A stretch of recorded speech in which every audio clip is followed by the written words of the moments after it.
Oh, here's a good one. Should I be taking a daily multivitamin? So your one a days, your Centrums, those kind of things. Okay, this is a really good one because it's controversial. So let's go back to the original thing about what we talked about with the fat burners. It's the same thing. Do you trust what's in the bottle? It's not regulated. So let's just say, for the sake of argument, that it is. In theory, I would say that a multivitamin is good because it's nutrients without calories. So you're going to be getting a fortification of nutrients that you may not be able to get, especially if you're a weight loss person, if you're looking to lose body fat.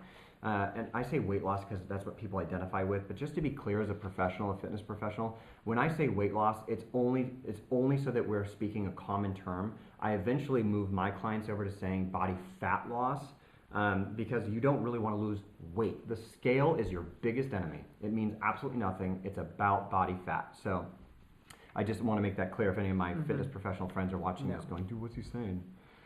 So really, you want to eliminate your body fat. And so you're going to create a deficit in your calories, which means that by default, your nutritional values are going to decrease. Hopefully, you've changed your diet and your calories you are consuming are really rich with nutrition. But let's just say that you want a little extra, then a multivitamin is indicated because it will fulfill that without the calories. So it's a great way to make up that deficit. I know that there are some products out there, and I'm not going to plug them, but I tell people if they come and ask me, hey, what's a product that I think is probably most likely to be true, I would tell people what it is. There's several out there that I think might have some merit. So is there more harm? Your daily upper intake levels for certain vitamins, if you're pumping your body full of vitamin C, it's just as bad if you had none. So you got to be really careful about that kind of stuff too. So keep that in mind. You do have a toxicity level that you can reach through excessive multivitamin taking or through excessive vitamins. All right, I did not know that. That's good to know. Question 8. Can I build more muscle just by eating more protein? How do you mean? Does that mean? So if I eat bigger steaks, will the puppies just grow? I love it too because people frame their questions to try and elicit the response that they really want to hear. They want to hear you say, hear it. Oh yes, yeah, sure. The more hamburgers you eat, the more yolk marbled it is, the better. Okay, so really what it comes down to is that by building muscle is actually just that. It's building on something. So when you engage in weight training, you create micro tears in your muscle tissues, and sometimes even in the connective tissue.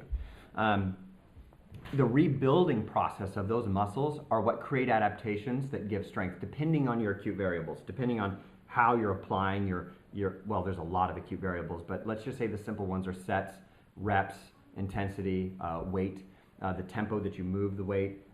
Those are basic acute variables, and there's some others in there.